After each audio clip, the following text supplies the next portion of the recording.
Hello and welcome. You're watching the Social Network. Now, every second and every minute on the cyberspace and the cyber world is a lot. So imagine 24 hours in a day on the cyber world. The number of followers of both Shashi Tharoor, who's the most followed politician of the Congress, and of course Narendra Modi, who is now surpassed him. And clearly, every single minute, the number of followers, in fact, increase. In fact, that is what we're discussing on the Social Network today.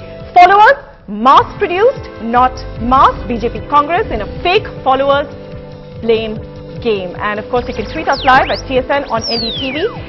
That's our Twitter handle, and we'll take your tweets live. But just to really quickly show you some of the ways in which you get a sense of how the social media really works. Of course, there are many people who are genuinely tweeting and genuinely expressing, using the space to debate, opinionate, and be heard. But of course, there are lots and lots of fake followers, or trolls as are popularly called. A quick look at this page really shows you that this is really trolling by the Congress. They have been tweeting all day from different, allegedly, of course, they've been tweeting from various accounts saying Will Gujarat, speaking up, of course, on that Ishrat Jahan encounter case.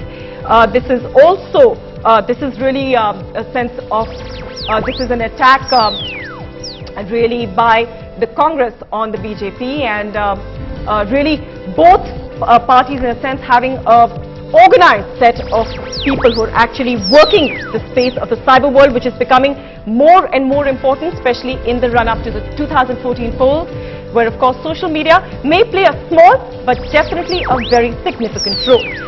So to talk a little bit more about that, on the show we're joined by Ajoy Ashirwad, who's a correspondent with the Frontline. We've also got Vidit Bakshi, who's the director of Lucidius Trading, in the studio with us. Vidit is going to talk a little bit about how you can actually increase the followers without having people behind them.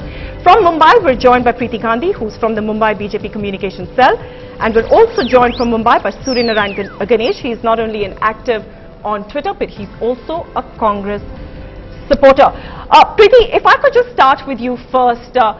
You know, what's really interesting, a lot of the Congress opposition and a lot of the Congress criticism on how the BJP manages its social space is that they insist that, this is something which is done in a very organized way, while the party has constantly said that this is volunteer work done by a lot of people, but it's clearly no longer volunteer. In the last 4 years, organizations have been picked up and have been told to, in fact, create this huge space where Narendra Modi, who's obviously a key prime ministerial candidate, is looking to try and make his mark over everybody else. No, please, let me start by first telling you that, it's so sad that the social media is such a wonderful way in which the government can get a public opinion immediately, a feedback as soon as they've taken a decision, you get a feedback on things. But instead of taking this positively, and making use of it, they have continuously tried to throttle us first by, blocking accounts, trying to block accounts, and very clearly those accounts were very pro-Modi and very pro-BJP. Those accounts are blocked, no reasons given absolutely. Then there was a 66A. I mean, such things, it's not right to do something like this. That's what I feel. Surya, I mean, one of the arguments that has been made against the Congress for a lot is that they're being, in a sense, a little bit of a sour grapes. They clearly haven't managed to create their space in the cyber world, and in a sense, that's the reason they're using to constantly attack BJP for trolling. I mean, it's not as if the Congress doesn't troll. No, it's not about Congress, it's about the government. That is a complete misnomer. If you really look at how Congress and BJP leaders are participating in social media, it's quite different. I mean, you just have to compare Tharoor and Narendra Modi. I mean, Tharoor is somebody who's out there, he's tweeting about his work, he's constantly, tweeting about current events, he's interacting with people on current events. Whereas if you take Modi, I mean, he just, that account just tweets. I don't think even, Modi even tweets himself. He just put, his PR just puts tweets out there, and he doesn't respond to anybody, he doesn't interact. And I think that is the huge difference between how users are supposed to interact on Twitter. If you take Obama actually engages with his supporters, even his opponents, he replies to them. And this is the big qualitative difference you find between Tharoor and Modi. And to me, there is actually no comparison between the two. Tharoor is far ahead in effective use of social media. Can I come in Modi here? is using it for PR. Preeti, I'm just going to give you a chance to respond. Let the panelist speak whatever he has to say, then you can respond. Yes. But before you respond, I want to bring in Ajoy. Ajoy, you know, this whole competition, this war in a sense of who's going to get the maximum number of followers, what does it really mean in the end? I mean, it's clear that you know, Congress is on a bit of a back foot as far as the social media is concerned. They're trying to get ahead in a sense. They're trying to match up in a sense. BJP is far ahead, but Narendra Modi doesn't really have a personalized account at all. I mean, we've gone over this time and time again. Kashish, it's really amusing for me as a journalist to see the Congress and BJP fighting with each other over the social media. I think all of us agree here that social media is a very powerful medium. But in India, Modi's social media campaign is typical just for the very fact that it is a consolidation of support for one individual leader, unlike other unlike the Arab Spring, unlike in Anna Hazare movement, where people gathered together for a particular cause, like corruption or toppling the government. But here it is a consolidation of support for a person who aims to become a prime minister. So we as citizens of India, I think we should be a little more skeptical about how the voluntary support that the BJP is trying to project. We need to be a little skeptical about this fact and look into little detail. We should look into what kind of content the social media, more than the social media war that Congress is trying to put up with. So it should be we should debate more about the content of the Modi's campaign or Shashi Tharoor's campaign. So, and we need to ask these questions. Is Modi's campaign free from the Hindutva politics? Or we need to ask Shashi Tharoor that does he have something to talk about the poor people of the country? And because these people are fighting politically ahead of 2014 elections, so we need to ask these questions which are pertinent and relevant for the people of India and not for only these two parties. All right, so you're of course you're bringing up that point, Ajoy, which is very clear, but I just want to go back to Preeti and Surya as well.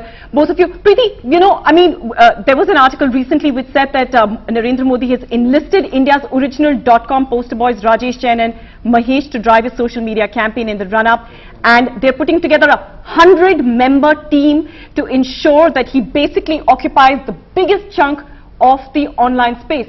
So how can you in a sense say that, you know, every single follower that he has, which is more than 10 million followers, is, you know, these are all people who support him, who support his who are loyal to his politics, who are loyal to his ideology, because a lot of his tweets are basically things like, you know, Makar Sankranti mein ka Shubh Din. I mean, they're not personalized tweets. They don't reflect his thought. No, he's discussing everything from his governance to what the results he's achieved in Gujarat to what he even hopes to do in the future. I mean, you have to follow his tweets. The gentleman here was talking about, you know, wanting to know more about what the BJP is going to be ahead of 2014. What are their policies and manifesto, and even Mr. Tharoor. And it's a great way of asking them and engaging with them and finding out from them what exactly they want to do and you know, clarify it to the people.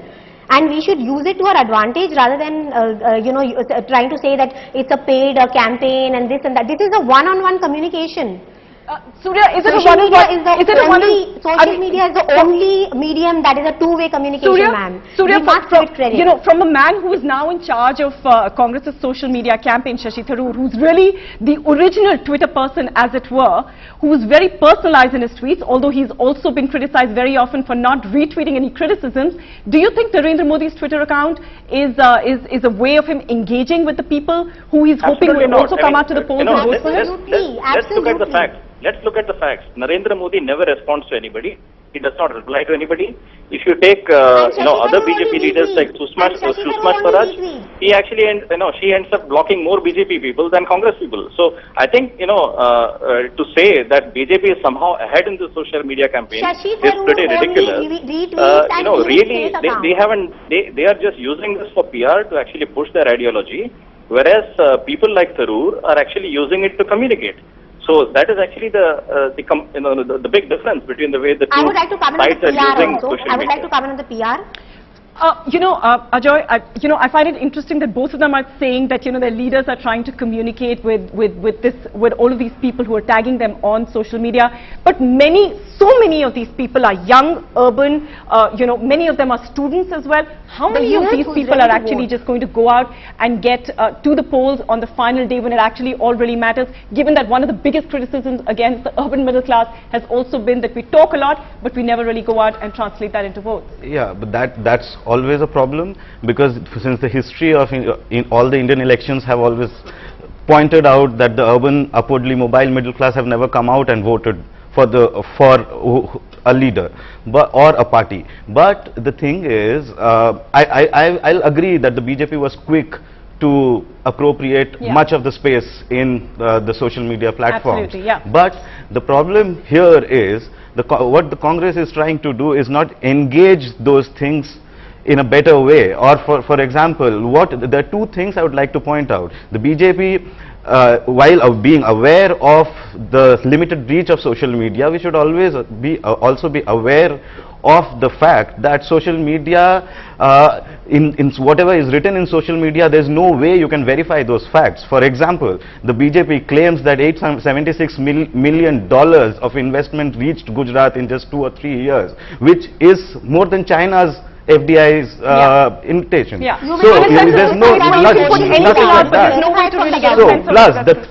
the two things that any journalist can easily identify with BJP's or Modi's specifically two campaigns is that it's very, very virile, masculine and aggressive in approach, trying to woo the upwardly mobile people who have a certain kind of disdain towards issues of like corruption or misgovernance. And the second thing is that it's it doesn't have any people in it. It doesn't have anything to talk about Dalits. It does not have anything to talk about OBCs or construction workers or women. It has some schemes for women empowerment, but it doesn't have a vision for women. So what are we going? Are we choosing a leader on the basis of what social media unverified facts? And all those kind of, in Frontline we have done reports. But where Ajoy, I it's want an to ask you organized one effort. thing. Of course, you're making a very valid point that people in the cyberspace really have very little understanding of what's happening on the ground. But is this also largely becoming a space where ideology and the kind of ideas that are being floated around are, are verified or not verified, but they're becoming influential? Do you think? I think the social media war that is going on between the Congress and the BJP, the ideology or the concerns of the people are being hidden out of public or is being thrown out of the public imagination, because it's a personal warfare where politics is not discussed, but it's a war game, a personal. And perhaps many politicians would do well to actually focus on what's happening on the ground. But after the short break, we'll come back to Vidit. Vidit has some very interesting insights into how this whole this whole numbers war of followers is actually a lot more. There's a lot more to it than it meets the eye. We'll come back to that after this short break.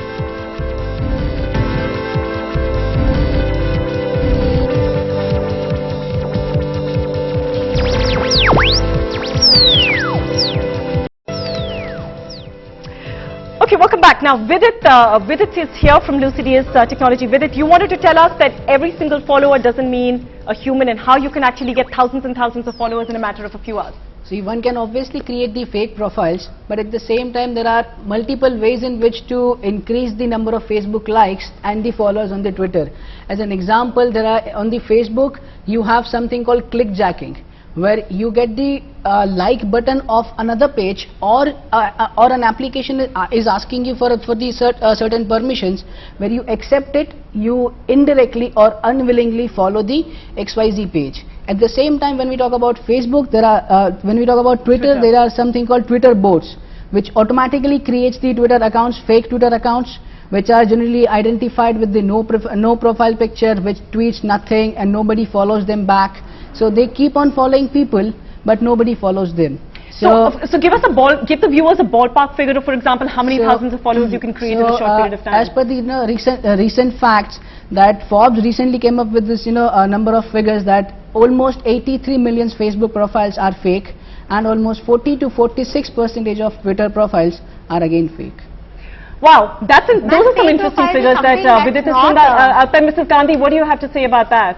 Fake profiles is something that is not in the control of anybody. Like even in the case of Mr. Shashi Tharoor, he's got almost 66% fake profiles, but we don't blame him for that because that's not in anybody's hand. Even you have fake profiles, even I have fake followers.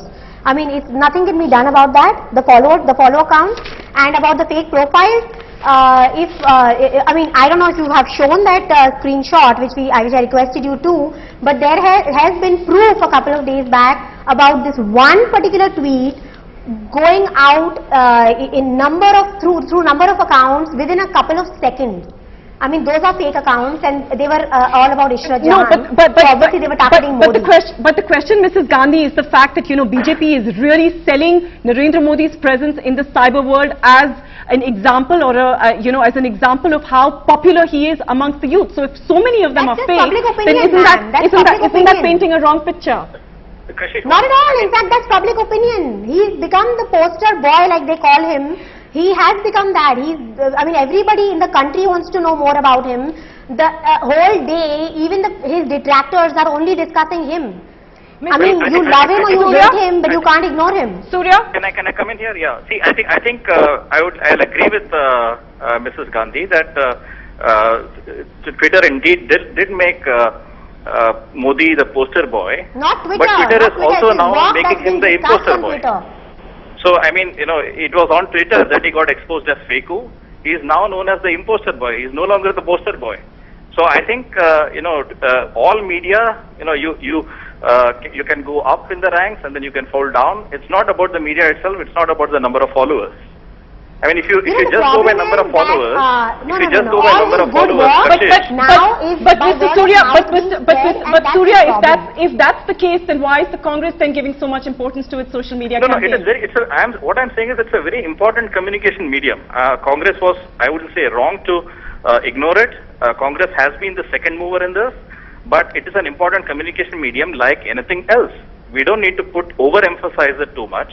Because, I mean, if you really go by just number of followers on Twitter, Kashish, I think you have a very good chance of becoming the next PM because NTTV today touched 1 million followers. So does that mean that Kashish is going to be a next PM candidate? I mean, I think we have to be a little more realistic here and understand Twitter for what it is. I don't know. Well, Surya, I don't know about NDTV or not, but I'm certainly not in the race for the Prime Minister. Ajay, I want you to have the last word and wrap this one up. I'm really amused by Congress's response also, which is taking up the social media network only as a reaction to the BJP's thing. But I'm really curious, Kashish, that where was Modi in social media one and a half years back? It was only after Anna Hazare's movement, and where he was only a polarizing figure in politics with who people hated or loved. And he had no political existence outside Gujarat. So where was he? And suddenly he is now known as a pan-Indian leader. The social media space, Joy, is the space that he's used to actually, prance himself really but from Gujarat. Is it voluntary or involuntary? Absolutely. That's the question. We'll continue to discuss right here on the social network. Mrs. Gandhi, I'm going to have to leave it here. I'm really, really sorry. We're totally out of time. But we will have all of you back. This is not a story that's going away anywhere anytime soon. But of course, the big question really coming up today is whether these followers are mass followers, are they just numbers, or are they actually people? And that, of course, is something that we will continue to track very, very closely. But up next on the social network today is the 4th of July, and that's been one of the top trends on social media. But one of the big headlines in the last few weeks in America, of course, has been that of Snowden. And here's some of the responses that the US citizens had across the country.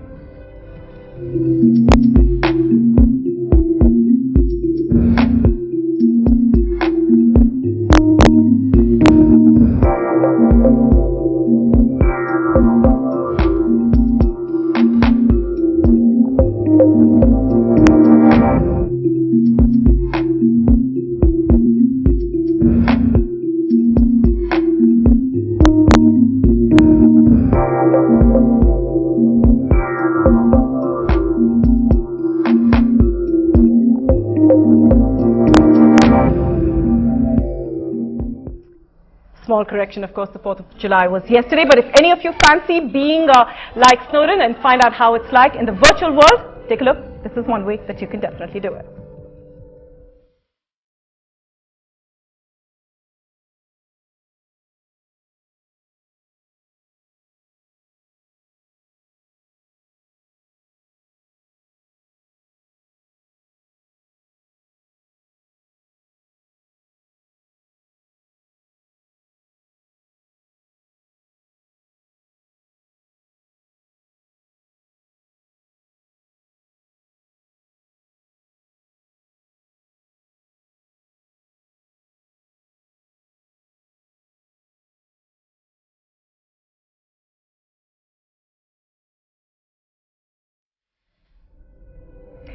Believe me, it's not as easy as it looks, but it's a wrap here on the social network. Amitoj is up next with all the sports news.